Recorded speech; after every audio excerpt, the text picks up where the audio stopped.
নমস্কার, welcome to my channel. আজকে একটা নতুন ভিডিও নিয়ে চলে এসেছি। তোমরা যারা আছো জানো সরস্বতী পূজা প্রায় চলে এসেছে। তো আমার বাচ্চার বয়স প্রায় 2 বছরের মতন।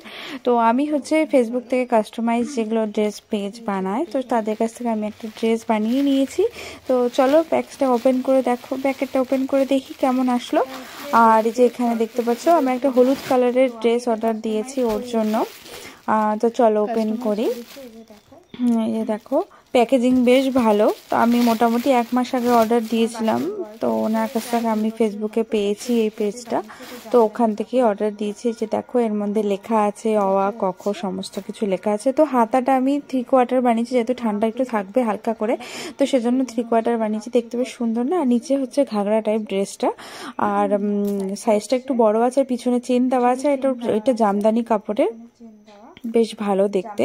আর কাপড়টা খুব সফট। তোমরা তোমাদের বাচ্চাদের জন্য এভাবে বানিয়ে নিতে পারো। ডিজাইনটা কেমন হয়েছে জানিও। আর একটু সাইজটা বড় হয়েছে, ওটা একটু ঠিক করে নিতে হবে। আর যেহেতু দূর থেকে বানানো, সেজন্য এখানেই আমাকে ওটা একটু ঠিক করে নিতে হবে। তবে অনেকটা বড়, সেজন্য অনেকদিন পরতেও পারবে, সেজন্য অসুবিধা নেই। আর যাই হোক, সরস্বতী পূজার দিন লুক শেয়ার করবো যে কেমন লাগছে ওকে। তা আজকে ভিডিওটা এখানেই। আর তোমরা তোমাদের বাচ্চাদের সাথে একটা ওড়নাও দিয়েছে, বলতে ভুলে গেলাম। ওড়না দিয়েছে, ওড়নার সাথে লেস টাইপের দেওয়া আছে, দেখতে বেশ ভালো লাগছে। তোমাদের কেমন লাগলো জানিও। ভিডিওটা ভালো লেগে থাকলে ভিডিওটা লাইক করে দিও, চ্যানেলটা সাবস্ক্রাইব করে দিও। আমার সাথে থেকো সবসময়। ধন্যবাদ, টাটা।